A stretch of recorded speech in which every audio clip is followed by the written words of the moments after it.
Dimensión con Dionisio Gutiérrez. En Guatemala, cada año ingresan al mundo laboral 200.000 jóvenes con la esperanza y el entusiasmo por iniciar una vida productiva que les permita crecer personalmente y vivir con dignidad y decoro. Sin embargo, la realidad que encuentran está llena de sombras, decepciones e incertidumbre. Tan solo entre un 12 y un 15% de estos jóvenes logran ubicarse en un trabajo formal, en donde tienen derecho a la seguridad social y a todas las prestaciones que establece la ley. El resto tiene que conformarse con empleos en pequeños negocios que subsisten al margen de la ley, que no pagan tributos ni tampoco las prestaciones que establece la legislación laboral. Otros deciden iniciar su propia empresa con un futuro de éxito que no está garantizado. La gran mayoría terminan en la agricultura y el comercio informal, en donde apenas les alcanza para subsistir, perpetuando con ello el círculo de la pobreza y la miseria. Otros se ven forzados a dejar el país ante la imposibilidad de encontrar un medio de sustento mínimo, y algunos más terminan en las filas de las pandillas y el crimen organizado. Las empresas existentes no crecen a un ritmo acelerado y tampoco se crean nuevas empresas formales en la cantidad que se necesita. El crecimiento económico es sumamente escaso y la inversión no llega en los montos que necesitamos para generar oportunidades para todos. A esto hay que sumarle que el promedio de escolaridad de la población económicamente activa en Guatemala es de tan solo 5.6 años. Con tan bajo nivel educativo, es difícil que la población pueda aspirar a trabajos bien remunerados. El tiempo pasa y cada año se incrementa el número de personas que viven este drama. Nada cambia y el país continúa estancado y paralizado, brindando escenas cotidianas de personas que buscan sobrevivir de la venta de baratijas en los semáforos y las calles de los centros urbanos del país. Niños que a temprana edad se encuentran desprotegidos y vulnerables en la intemperie de la ciudad o en las más recónditas montañas del país. Necesitamos con urgencia discutir de forma franca, pragmática e inteligente las estrategias que nos permitan superar la parálisis de la economía guatemalteca. La falta de oportunidades laborales para todos nos está dejando una factura de alta conflictividad social, persistente inseguridad y cifras impresentables de pobreza. Si no actuamos pronto, lo único que podemos esperar es una agudización de los problemas que nos han aquejado históricamente. ¿Cuándo empezaremos a construir una nueva nación en donde todos puedan alcanzar sus más preciados sueños?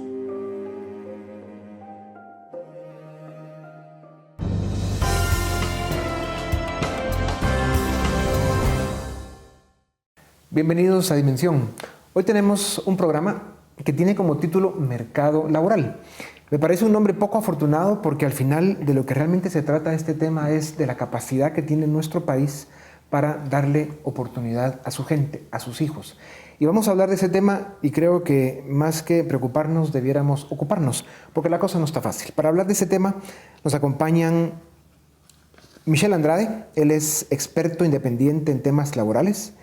Nos acompaña también Carolina Castellanos, directora ejecutiva de la Cámara de Comercio Guatemalteco-Americana, Javier Cepeda, director ejecutivo de la Cámara de Industria, y David Casasola, consultor del CIEN, el Centro de Estudios Económicos Sociales. Bienvenidos a Dimensión. Gracias. Guatemala es un país con cerca de 15 millones de seres humanos, de los cuales 10 están ya en la edad de trabajar, o casi 10. Casi 6 son parte de la población económicamente activa. De ellos, el 70% trabaja en la economía informal. Ganan poco y el trabajo no es seguro. Nuestro país tiene un promedio de crecimiento económico en los últimos 28 años de más o menos 1.4% al año, quitando el crecimiento de la población. Un crecimiento muy pobre, totalmente insuficiente para las necesidades, sobre todo si le enfocamos en el tema que queremos tratar hoy, que se trata de oportunidades. Más de 200.000 jóvenes entran al mercado laboral, como se llama eso, a tocar la puerta de su país y preguntar dónde está mi oportunidad. Y Guatemala solo es capaz de producir 25,000 empleos formales al año. Eso quiere decir que si nos vamos a más o menos 10 años, vamos a estar hablando de 2 millones de seres humanos y solamente 250,000 empleos formales, sobre todo si seguimos viendo que la economía no crece.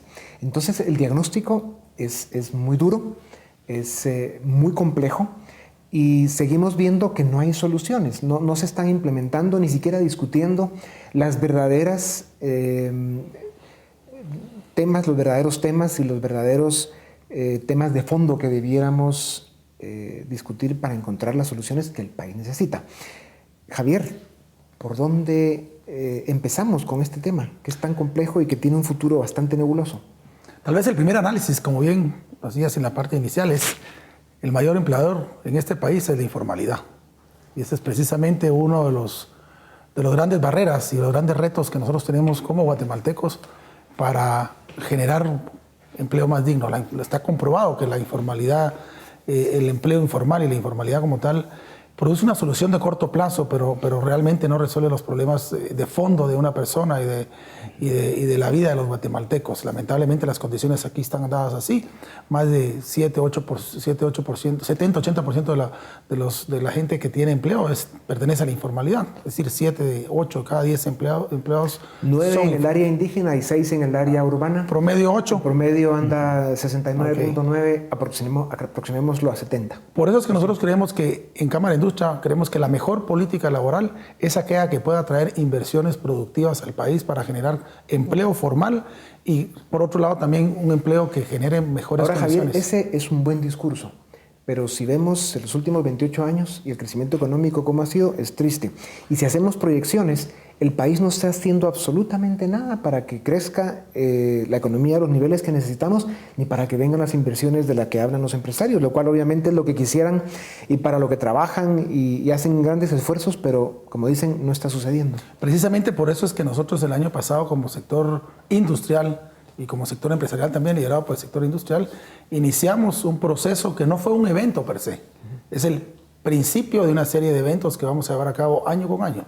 El año pasado fue el Guatemala Investment Summit, que fue un foro de inversión en el cual fue un primer paso en el cual, como sector empresarial y sector industrial, insisto, decidimos tomar el liderazgo en función de los procesos de atracción de inversión y de actividades de, también, ¿por qué no decirlo?, de promover y comunicar la otra cara de la moneda de lo que se habla de Guatemala.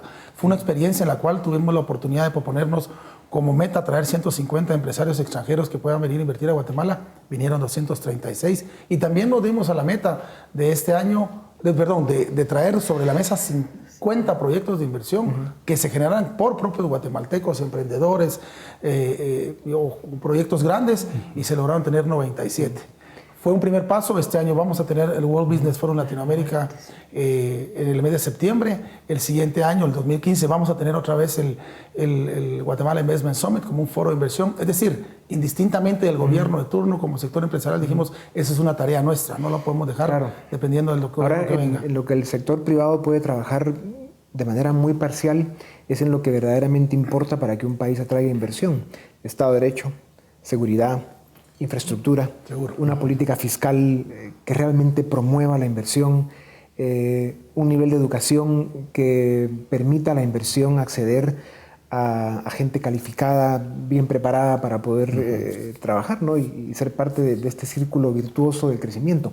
Bien dice Javier Cepeda de que el mayor empleador es la informalidad, y que la manera de corregir este drama en el que vive Guatemala y algunos otros países de la región es vía la inversión. Michelle, ¿qué es lo que le falta a Guatemala y más con su experiencia internacional para que realmente logremos armar este rompecabezas que, como decía Javier, nos permita empezar una nueva era en el país de buen crecimiento económico y de atracción de inversiones? A ver, creo que aquí hay dos cosas fundamentales. Y la primera de ellas es que la informalidad, siendo el mayor empleador del país, es un problema complejo que tiene varias aristas y que tiene que ser tomado de forma integral. porque la informalidad puede expresarse a través de esta falta de cumplimiento de leyes laborales, puede ser vista como una informalidad por la falta de registro de una empresa dentro de los registros pertinentes, y también puede verse como el tema de la falta de cobertura de seguridad social de la población ocupada. Entonces, es un tema en el cual hay que tener un abordaje completo y un abordaje integral desde la óptica de la política pública, porque es el Estado al final el que tiene que dar cumplimiento a muchos de estos aspectos para poder tener una política pública ordenada y coherente que permite tomar el fenómeno de la informalidad en sus diversos componentes y empezar a abordar cada uno de ellos, ¿sí? Esta política como tal en el país todavía no se ve. Esta política podría estar empezando a diseñarse, podría estar empezando a pensarse inclusive por diversos aspectos, pero nunca ha habido un enfoque integral como tal, ¿sí? Ese sería uno de los primeros aspectos. Vamos a ir a un primer corte y vemos el segundo aspecto cuando regresemos a Dimensión con nuestro tema de hoy, que es las oportunidades que Guatemala es capaz de dar a su gente.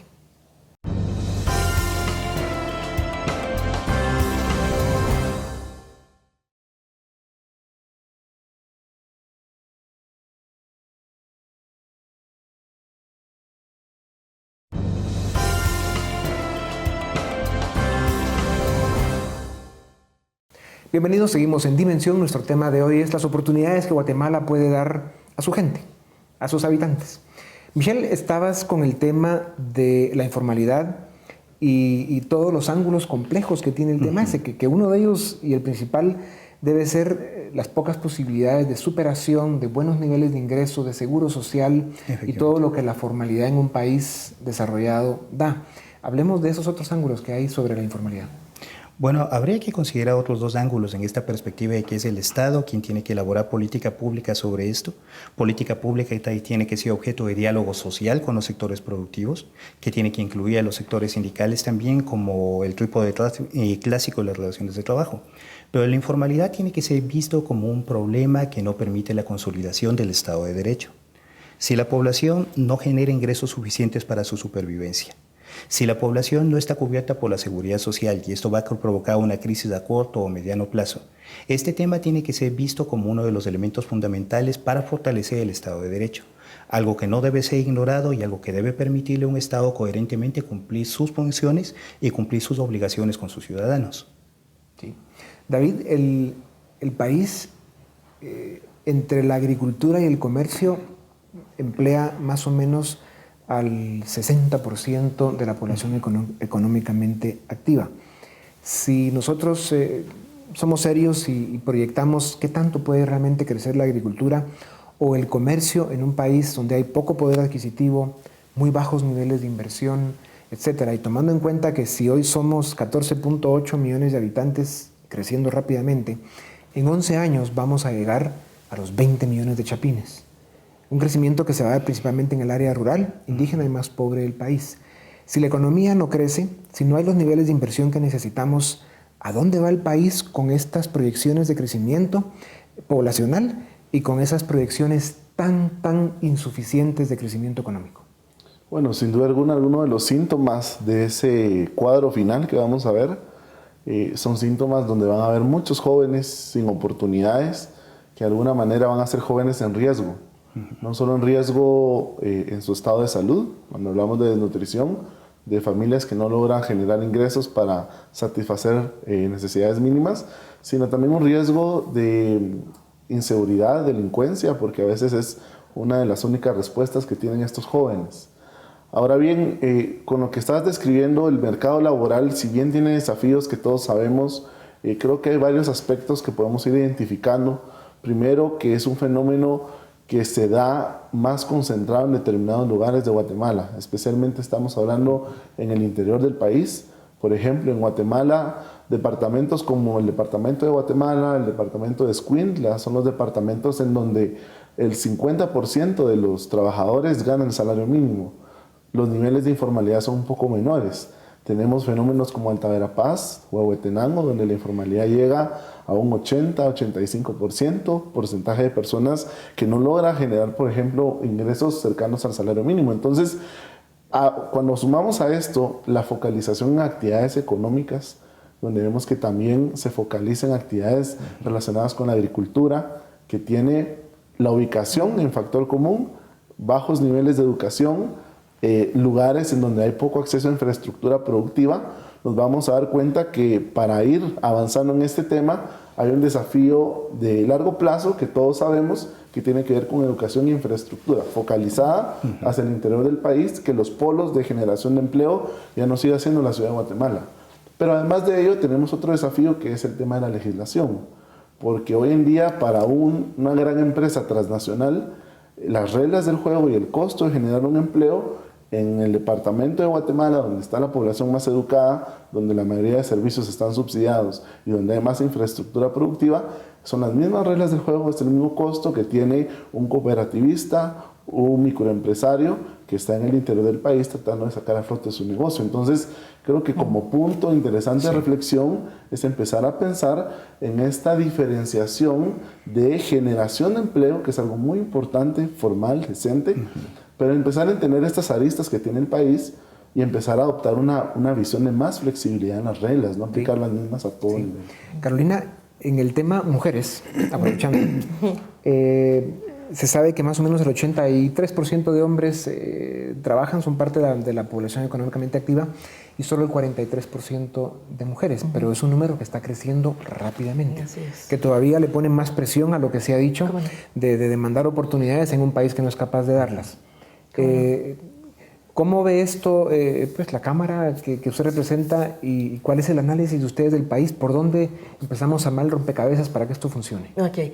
En el tema de mujeres tenemos líderes a nivel mundial y líderes cercanos, mujeres que son presidentas, vicepresidentas, jefas de congresos, de presidentas de aquí y de allá, de grandes corporaciones a nivel mundial, y eso de alguna manera ha ido empujando un poco hacia, bueno, pues sí, podemos como ocupar espacios importantes.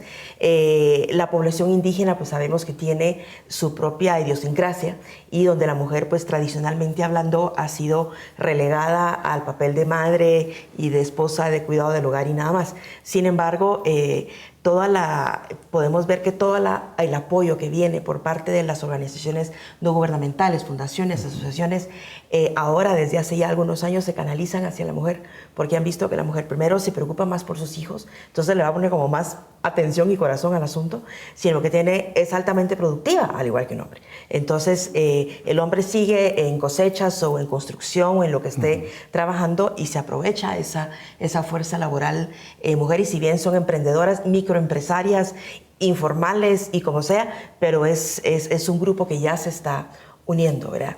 El tema de la informalidad podríamos hablarlo por semanas completas, pero podemos hablar de 3 temas puntuales. Uno es la impunidad.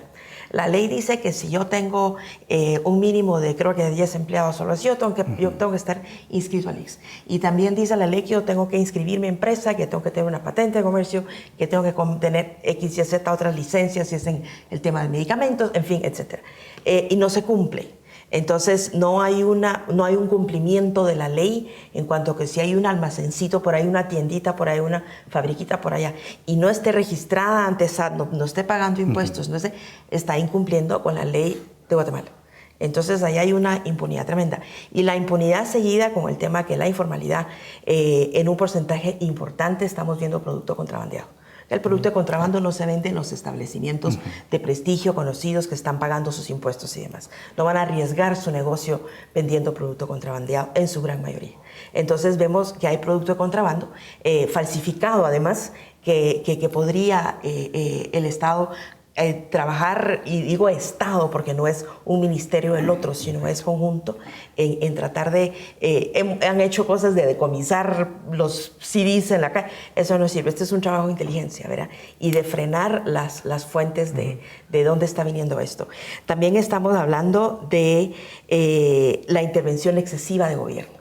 del gobierno de turno, del gobierno que sea, una intervención excesiva en la vida del empresario y quieren llegar al extremo de decir qué tenemos que comprar, qué no podemos vender, a qué precios y demás. Gracias a Dios en Guatemala no hemos llegado ahí, pero veníamos de eso, pero entonces tenemos un montón de trámites que si bien mejoramos en el índice del Doing Business, son cosas importantísimas, pequeñas. Y hemos dado un primer paso, pero hay que caminar horrores en facilitación de aduanas, por ejemplo, en todo este tipo de cosas, en inscripción de cerrar una empresa en Guatemala es virtualmente imposible. Abrir una la facilitamos, pero al cerrar es tremendo. Contratar a una persona es costosísimo y mucho más costoso despedirla. Entonces, este es un problema grande. Javier, y el tema del desempleo, la falta de generaciones, de generación de empleo, y entonces eso conduce a la gente a tener que ir a trabajar a lo que haya. Porque necesito trabajar para poder vivir, para poder cumplir condiciones mínimas para mí, para mi familia, y me empleo en lo que hay.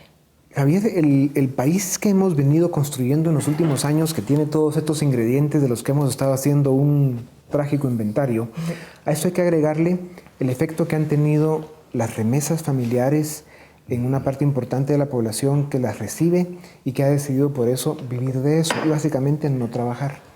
Los programas de asistencia o programas sociales o de ayuda que han venido dando los últimos gobiernos también ha creado un sentido en la población de que es el gobierno el que tiene que darles y de eso van a vivir, que choca un poco con el tema de que a falta de oportunidades, pues si el gobierno da algo, pues de eso vivamos, pero va construyendo una cultura que no necesariamente es positiva para el país.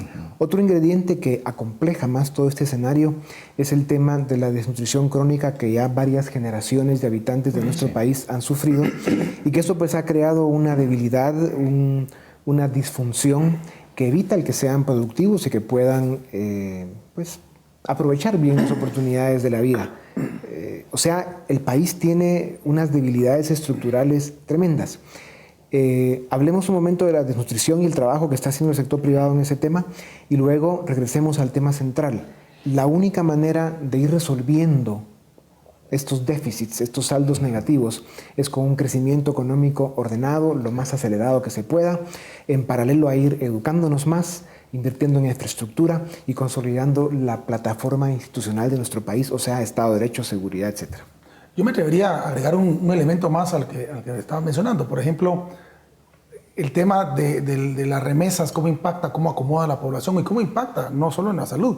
Veamos también en temas de seguridad, porque muchas de estas personas se ven acomodadas a recibir las remesas, no trabajan, no estudian, entonces se ven expuestos a también lo que son las maras y todas esas deformaciones sociales que impactan mucho en la seguridad del país. Y evidentemente en el tema de... Y no estamos diciendo que las remesas sean malas, no son muy positivas para el país. De ninguna manera. Hoy es un ingreso muy fuerte. Crean esta distorsión, es el principal ingreso.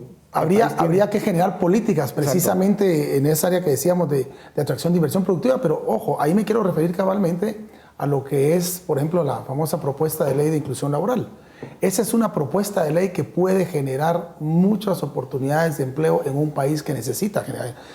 Contrario a lo que a veces se le ha dicho de que es una propuesta de ley que está diseñada para coartar la contratación o despedir, de ninguna manera. ¿Qué mejor que a un estudiante que pueda trabajar medio tiempo y que pueda estudiar medio tiempo? ¿Qué mejor para una ama de casa que pueda dedicarse el tiempo que necesita para sus hijos y pueda trabajar en algún momento parcialmente?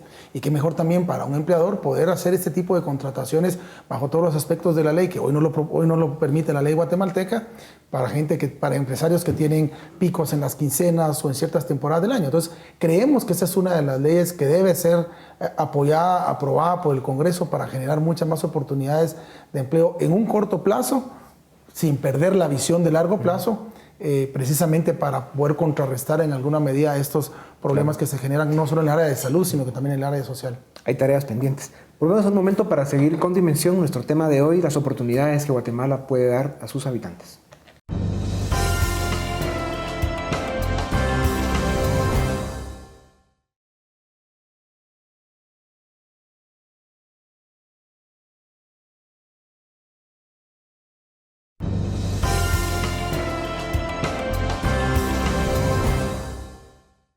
Bienvenidos, Dimensión, nuestro tema de hoy, mercado laboral. Un hombre poco afortunado, como dijimos. Hablemos de salario mínimo. y el impacto que realmente tiene en los países en que implementan este tipo de políticas. David. Bueno, tal vez algunas personas no están familiarizadas, pero el salario mínimo, cuando se genera empleo formal, es el menor pago que puede recibir un trabajador, ya sea diario, por mes. Y cuando uno ve las estadísticas, uno se da cuenta que Guatemala tiene, vamos a hacer una diferencia. Hay países donde el salario mínimo es un piso que le da una garantía a los trabajadores sobre la cual pueden ya empezar a negociar en función a productividad, en función a desempeño. Pero en Guatemala el salario mínimo no es un piso, el salario mínimo es un cielo, un techo. Y es tan alto por la coyuntura que se genera para negociarlo, es tan elevado que muy pocos son los que logran percibirlo. Solo las personas en general, como lo había dicho anteriormente, ubicadas en lugares geográficos que tienen beneficios de infraestructura, altos niveles de educación. Vamos a ver, se divide, lo que estás diciendo tiene dos aristas interesantes. Una, estás diciendo que el salario mínimo, como una política de Estado, lo han definido alto. O sea, es un ingreso que le queda alto y más allá de las posibilidades de quienes pueden pagarlo. Exacto. De hecho, hay un índice que se llama el índice de Cates. Este índice mide la relación entre el salario mínimo y el salario promedio. El salario promedio de cualquier persona que labora en cualquier empresa, actividad económica. Cuando uno ve las cifras de Latinoamérica, ve que en Latinoamérica, países como Argentina, Uruguay, o México, por ejemplo, el salario mínimo es el 40% del salario promedio que genera un trabajador. Es decir, en el mercado laboral son capaces de generar ingresos superiores. Guatemala tiene un índice del 125%. Quiere decir que el salario mínimo comparado con los ingresos promedios es 125% más. Esto genera dos problemas. Una, que el gobierno está fijando una política que no se cumple, independientemente sea buena o mala para el país, por un lado. Y por otro, se confirma una realidad que pues, el sector económico, el sector productivo no es capaz de pagar esos salarios mínimos. Bueno, para ir puntualizando en la economía no da. Específicamente hay dos desafíos. Conforme avanzan los años, porque así se ha tornado la dinámica en el sector laboral, que año con año se revisa el salario mínimo y usualmente es hacia el alza, cada vez más la decisión del salario mínimo afecta a menos personas, porque son menos personas las que están en actividades económicas en donde en realidad se cumple. Y el segundo desafío que genera el salario mínimo es que la dinámica de negociación es una dinámica que al final es una decisión política, porque si bien hay una comisión tripartita y hay una negociación, al final es el presidente el que toma la decisión. Entonces, dependiendo de la coyuntura del presidente, a veces es esa decisión. ¿Alguien que quiera agregar algo sobre el salario mínimo? Perdón, Carolina. No, perdón. Interesante las cifras que nos menciona, donde el salario mínimo incluso es más alto. Y eso lo vemos. Ahorita ya hay salario mínimo y hay despidos. Entonces, lejos de la estabilidad laboral o de cualquier cosa, nos genera desempleo. Por supuesto que nos genera inflación. Eso sin duda, porque ¿a quién va a aguantar el incremento? Pues el consumidor al final, tengo que subir el precio para poder aguantar el asunto. ¿Verdad? Entonces, algún enfoque, hace algunos años había un enfoque de hacer el salario mínimo por región, porque pagar X trabajo en la ciudad de Guatemala no es lo mismo que en Huehuetenango o que en cualquier otra región del país. Nosotros no estamos de acuerdo con un salario mínimo, pero sí con un programa de productividad y que puede ser por región, porque no podemos medirlo todo igual. Y entonces sí, el trabajador nos obligamos, porque todos somos trabajadores, nos obligamos a cumplir con ciertos estándares, con ciertas metas y a consecuencia nos pagan. En el sector agrícola se da mucho que el destajo, que el esto, que lo otro, pero un salario mínimo impuesto con una decisión política es sumamente complicado. Ahora, hay una realidad y es que la gente no solo quiere, sino necesita ganar más. Bueno. Hay muchos empleadores que abusan, lo cual no es ningún secreto, y que pagan menos de lo que pueden y de lo que deben. Así es. Y hay mucha gente a la que en los términos clásicos pues, se le llama a mucha gente explotada. Pero estas son las distorsiones que provocan economías inmaduras que no han logrado ordenarse ni han logrado florecer. Bueno. Y ese es uno de los grandes problemas que tiene Guatemala, que tiene que ver con la falta de inversión, falta de políticas públicas, una política fiscal seria, etcétera, etcétera, ¿no? Lo que ordena realmente la posibilidad de un crecimiento económico en un mercado con las libertades que un mercado necesita para florecer y dar oportunidades. Yo creo que el mecanismo como se determina el salario mínimo en Guatemala es lo que ya está obsoleto y realmente no es 20 eficiente. años de O sea, igual. por decreto, un salario mínimo no funciona. Eso impacta directamente en la competitividad de las mismas empresas y lo que hace es incentivar la informalidad. Bien lo decías hace unos momentos. O sea, creemos que sí realmente... Y es que es lo que pasa, que después cuando van las personas a trabajar en la informalidad, se da cuenta que no tienen prestaciones, su nivel de rendimiento es mucho menor. Entonces, sí hay que revisar una política de definición. Insisto, nosotros coincidimos mucho en lo que decía Claudio en ese sentido. Ese salario mínimo, hasta la palabra es tan perturbadora como lo de mercado laboral. O sea, salario mínimo suena como hasta el mínimo esfuerzo para obtener lo mínimo. No, aquí debería ser, mientras yo más hago, más gano. Es cierto, hay sectores que, como tú dices, puede ser que exploten o que se estén aprovechando, pero en lo que yo hablo por el sector industrial en este momento, me atrevo a asegurar que la mayoría de empresas del sector industrial pagan por encima del salario mínimo. Sí. Okay. La experiencia internacional sobre esto, ¿qué hace en otros países? Bueno, es que vamos a ver, hay algunas cosas. Primero, el salario mínimo es parte de las obligaciones que Guatemala ha suscrito en el marco de la OIT y es un sistema que está universalmente adoptado por la mayor parte de países. Que el mecanismo de fijación del salario mínimo haya arrojado que creo que son más de 10 años, me atrevería a apostar que son 12 años en los cuales el diálogo social no funciona y termina siendo el presidente de la República quien impone por decreto el punto de salario mínimo. Que este mecanismo no esté funcionando como es adecuado puede ser un motivo diferente. Pero en este punto tal vez es importante reflexionar también sobre la calidad institucional. Porque si existiera una Inspección General del Trabajo fortalecida, capaz de supervisar el cumplimiento de la ley laboral, no habría casos de no cumplimiento del sector privado, que los hay en un muy alto grado, sobre todo en el sector agrícola, que tienen que ver con el cumplimiento del salario mínimo. Entonces, son dos formas de verlo también. Yo no quisiera entrar en la discusión del salario productividad versus del salario mínimo, porque el salario mínimo se entiende como tal un compromiso de Estado y sobre todo un satisfactor social. Que ese satisfactor social no cubre las necesidades de ingreso de las familias es otro tema importante también a ver, porque se trata tanto de la productividad del país como del bienestar de los ciudadanos. Sí, como decía David, el salario mínimo en todo caso debería ser un referente piso. Y a lo que debiéramos aspirar los guatemaltecos es de que la gente gane mucho más que el salario mínimo. Porque y eso funciona en la medida que traigamos mayor inversión, generamos más empleo, por lo tanto va a haber más oportunidad para... Por supuesto. Más actividad económica. Por supuesto. Sí. Por supuesto. No, y en este caso también es importante, como decía Michelle al inicio, ver la integralidad de la discusión. Sí. Y esto, lo más importante del tema del mercado laboral, si menos nos está gustando el título, es el carácter de urgencia que tienen las intervenciones.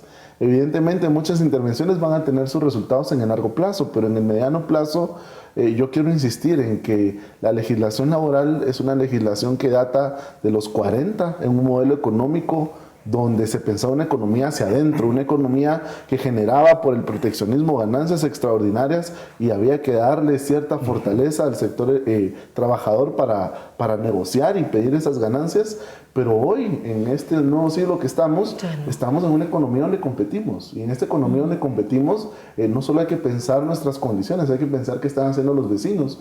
Y solo otro dato para que se lo lleven, en Centroamérica el salario mínimo y agregarle al salario mínimo todos los demás costos que implica ser formal, los demás prestaciones existentes, Guatemala tiene el mayor costo de generar empleo por trabajador en Centroamérica.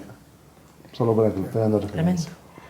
Tal vez un tema aquí, si me permiten, que dentro de esta integralidad que yo identifico como una necesidad de fortalecer el Estado de Derecho al final, hay que tomar en cuenta todas las piezas para formar un conjunto de política como tal.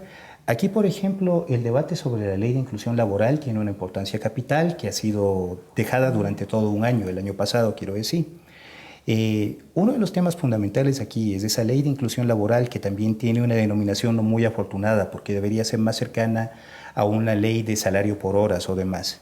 Sí, tiene una forma en la cual lo único que le falta, o tal vez una de las piezas que le falta, es un candado que no permita que empleos que existen ahora a tiempo completo sean transformados después en empleo a tiempo parcial.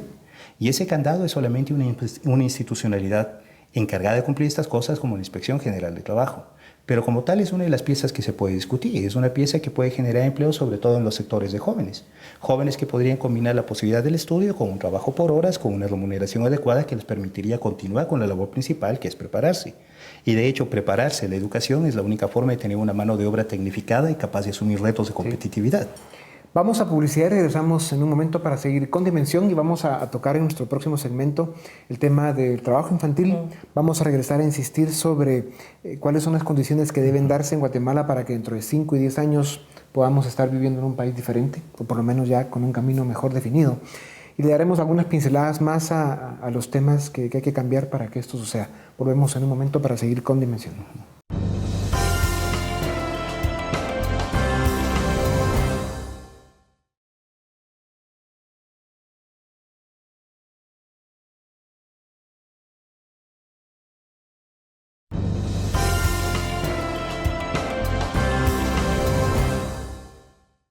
Bienvenidos, seguimos en Dimensión. Nuestro tema de hoy, las oportunidades que Guatemala le puede dar a su gente. Trabajo infantil. Se habla de que el trabajo infantil se considera de los niños entre 7, 8, 9 y 14 años que trabajan. Y se habla de un 8-9% en Guatemala de los niños de esa edad que trabajan. ¿Cuál es el pensamiento de ustedes sobre el tema? ¿Quién maneja los datos? ¿Y cómo es Guatemala criticada, señalada por esa situación? Y obviamente nosotros como guatemaltecos, ¿cómo debiéramos ver ese tema? David. Bueno, cuando uno revisa las cifras se da cuenta que el fenómeno del trabajo infantil está muy focalizado en el interior del país y en las áreas fuera del departamento de Guatemala. Si bien hablamos de cifras del 8%, ya cuando nos vamos al interior ya hablamos del 11%, 12%. Y en ese caso hay un tema muy importante que es el de esta institucionalidad que va en realidad a tomar cartas en el asunto a la hora de identificarse los casos que en algún momento pues, se pueden saber en dónde existen, pero no existe de alguna manera la decisión de atacar el problema. Y también un problema que se origina no únicamente porque los niños están descuidados, sino porque también hay padres que no tienen la capacidad de generar empleo. Demos un paso más atrás, porque el problema es más profundo que eso.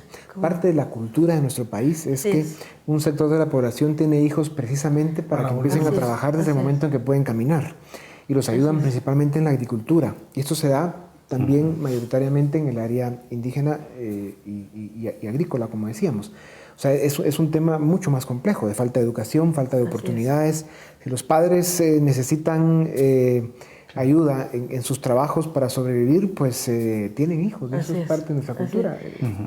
Nosotros hemos visto un sinfín de proyectos, bueno, ojalá fuera sin fin, un montón de proyectos de empresa privada que han logrado eliminar el trabajo infantil por vía de sacar a la gente de la pobreza. Hemos visto proyectos en diferentes partes de la República donde hagan una inmersión total a las comunidades. Van con el alcalde, con los líderes comunitarios, etcétera. Mucho en tema de agricultura, de mejora de cultivos. Vimos un proyecto donde el número 5 es número cerrado maya y entonces siembran 5 semillas de maíz en un mismo espacito y por supuesto el rendimiento es fatal. Les enseñan, lo cambian una semilla por espacio, una cosa muy sencilla y el rendimiento se triplica, se cuadruplica. Eso saca a la gente de la pobreza en la siguiente cosecha. Y el efecto inmediato, que no ha sido el objetivo principal de todos estos proyectos, es que los niños van a la escuela. ¿Por qué? Porque los papás están teniendo suficientes ingresos y ya no los necesitan para trabajar. Claro. Esa es la forma de eliminar el trabajo infantil y no es algo que nos estamos inventando aquí sentados. Es algo que ya se hizo, que se ha hecho en Guatemala en un número importante de acciones. Esto de subsidiariar, de dar bolsas, pagos, cosas, es de muy corto plazo. ¿Sí? Completamente de acuerdo. Y tomando la última parte de su intervención, programas de asistencia social no son negativos en sí. Lo que es importante es complementarlos con iniciativas que generan empleo, que generan autoempleabilidad, porque esas son las iniciativas que son duraderas como tal. En el tema de trabajo infantil, lo que usted decía es absolutamente cierto, porque cuando para generar 54 quetzales al día, una familia completa tiene que trabajar, incluyendo sus hijos, estamos hablando de un problema que tiene varios matices, pero que sobre todo nos lleva a ese punto en el que no se generan suficientes ingresos para la subsistencia. Hablando un poco de tu idea de los mapas, por ejemplo, cruzando mapas. Cuando uno cruza los más altos grados de informalidad en el país, con los mapas de pobreza y exclusión social, e inclusive con los mapas de desnutrición, las áreas son básicamente las mismas. Entonces, creo que están claros los espacios donde la política pública debería focalizarse y donde deberían empezar a ponerse énfasis en las acciones. Javier, y de alguna manera, todas las consecuencias que vive Guatemala en estos campos, los dramas, los niveles de sufrimiento, de pobreza, de atraso, de miseria, etcétera, se resuelven, si regresamos ahora para usar los últimos minutos del programa, en el tema central, que es ¿qué estamos haciendo en este momento los guatemaltecos para cambiar el estado de cosas y poder decir que dentro de 5, 7, 10, 15 años vamos a estar ya subidos en un tren distinto al de hoy, que va a haber crecimiento económico, va a haber un nivel de institucionalidad que nos va a permitir resolver todas estas tragedias y que van a haber suficientes oportunidades para todos, lo cual quiere decir suficientes ingresos para evitar estos dramas? Bueno, en primer lugar, ¿Qué estamos haciendo? Sin dejar de conocer la realidad del país, que tiene sus problemas y sus debilidades, y este tema cultural tiene que ver mucho con otro problema, que es la educación, que por eso podría haber otro programa. Creo que lo primero que tenemos que dejar de hacer es de quejarnos. Nos encanta quejarnos de todo y echar la culpa a los demás. Tenemos que empezar a tomar acciones concretas que puedan aportar algo, ser propositivos para soluciones concretas. En el caso nuestro, lo decía concretamente, nosotros como sector industrial, Cámara de Industria, estamos lanzando a mediados del mes de febrero un programa que se llama Guate Emprende, precisamente para orientar a una gran cantidad de emprendedores que existen, y no son solo jóvenes, gente joven, adulta, que tiene la idea, que lo que no ha sabido es cómo llevar a esa idea a concretarla, a financiarla, etcétera. Eso es algo muy sencillo. Por otro lado, actividades como la que hemos estado haciendo, como el Foro de Inversión, como el World Business Forum que vamos a hacer este año, vamos a repetir el Foro de Inversión el próximo año. Tenemos, por lo menos para los próximos 4 años, ya diseñadas las actividades que vamos a tener. ¿Para qué? Para tratar de también cambiar la percepción que existe en el extranjero de lo que es Guatemala. Yeah. Guatemala tiene sus problemas, pero tampoco son mucho mayores que otros. Ahora, estas actividades que está planteando Javier son positivas, por supuesto, ayudan, pero no resuelven el problema. Aquí tenemos que hablar de que esto debe ser un esfuerzo de Estado, o sea, gobierno y sociedad. Y la magnitud de las decisiones, las acciones que se deben emprender de verdad y hacer son tan grandes, tan profundas, tan serias, tan dramáticas, y no vemos que se está haciendo nada. Pero no vamos a esperar que el gobierno tome la iniciativa. Si nosotros como sector empresarial dejamos la responsabilidad del gobierno, va a pasar lo que ha pasado durante los últimos años, que no pasa nada. Entonces, por algún lado tenemos que empezar. Esto, la generación de oportunidades, la capacitación, creemos que es muy importante el tema de la capacitación, y hablo a nivel local y a nivel del interior del país, es muy importante, y hay instituciones como el INTECAP, es muy importante fortalecerlas. Entonces creemos que cada quien desde nuestro propio sector tenemos que aportar algo, pero lo que tenemos que empezar a hacer es dejar de quejarnos. Claro, pero y totalmente de acuerdo, y estamos todos como en esa línea, y quisiéramos como estar más en esa misma línea, pero por parte de gobierno sí hay acciones muy concretas, porque traemos inversionistas, pero tienen 67 problemas el primer día, de aduanas, de corrupción, de papeleo, de permisos, de esto y lo demás. El tema de corrupción es un tema sumamente complicado, complejo de resolver, y que no se hace nada, sino por el contrario, ha sido en un crecimiento exponencial. El tema del comercio internacional, de la facilitación de aduanas, para importar para la maquinaria, para exportar mis jaleas, para lo que fuera desde chiquito hasta el grande, eso es una tarea que corresponde al gobierno. El sector privado, tanto Cámara de Industria, otras cámaras y nosotros estamos sentados en aduanas casi a diario, hablando, diciendo, tratando de sugerir, corregir. Hay que reconocer que hay una parte importante. Guatemala no está en el mapa de las inversiones de ningún país del mundo para alcanzar los niveles de inversión que necesitamos para lograr los crecimientos económicos que hacen falta. Simplemente no estamos. Y dentro de 5, 7 y 10 años podríamos estar hablando de lo mismo, y es un sector haciendo bien las cosas, otros haciendo lo que pueden, pero al final como país fracasando. Y ese es el riesgo que realmente tenemos, porque es ahí donde está el dilema. Hay un tema, tal vez, perdón que te interrumpa, Dionisio, y cuando escuchaba hablar, y voy a poner el tema del salario mínimo por poner un ejemplo, o el tema laboral. Últimamente hemos estado muy enfrascados en la famosa conflictividad, y estos temas, que aunque tengamos puntos de vista distintos entre distintos sectores, lejos de confrontarnos más, deberían de ayudar a ver cómo encontramos una salida como país. Consensos mínimos. Exacto. Entonces seguimos todavía enfrascados en la polarización y en como yo pienso distinto, entonces el amigo de mi enemigo es mi enemigo. Una cultura de no, paz, ¿verdad? exacto, no hay cultura de diálogo, de tolerancia. Entonces, digo de este tema, no digamos de otros temas que ya conocemos que también son financiados por el extranjero, ONGs que se dedican a generar conflictividad, o sea, por no meterme a hablar de otros temas. Pero sí creo que eso es un tema que tenemos que pendiente, una tarea pendiente para poder avanzar. Y vamos a ir avanzando poco a poco. Yo espero poder hablar aquí dentro de 5 años y decir que sí logramos poder tener algunas... Apuntado. Aquí estaré. Echa la cita. 3 temas concretos. Atracción de inversiones. Tenemos una ley de incentivos que data de 20 años. Otros países ya lo han renovado, donde datan la atracción de inversión y exenciones fiscales a la generación de empleo formal. Diferenciación del salario, que no se pague el mismo para grandes y pequeñas empresas. México tiene diferenciar el salario hasta por actividad económica. Claro. Y una institucionalidad para negociar el salario mínimo. En otros países se implementa una regla en donde ya es predecible en base a variables macroeconómicas qué es lo que va a suceder. En Guatemala se está empezando, pero todavía no hemos llegado al resultado final y es predictibilidad también en la fijación del salario mínimo. Bueno. Pues sin duda hay mucho que hacer, ¿verdad? Las tareas que tenemos como nación son extraordinarias y qué bueno que ustedes están en esto. Así que veremos dentro de 5 años cómo va la cosa. Ojalá que todos los sectores de la sociedad viéramos la importancia que tiene el no solo llegar a un diagnóstico de consenso mínimo para que realmente empecemos a tomar las decisiones que hacen falta en el país, que empiezan porque tendríamos que estar haciendo cosas mucho más grandes, profundas, serias de lo que estamos haciendo hoy para aspirar a un mejor futuro. Gracias por habernos acompañado en este tema, les deseamos lo mejor siempre y con ustedes volvemos la próxima semana. Gracias por habernos acompañado una vez más, los dejamos con Dimensión Redes.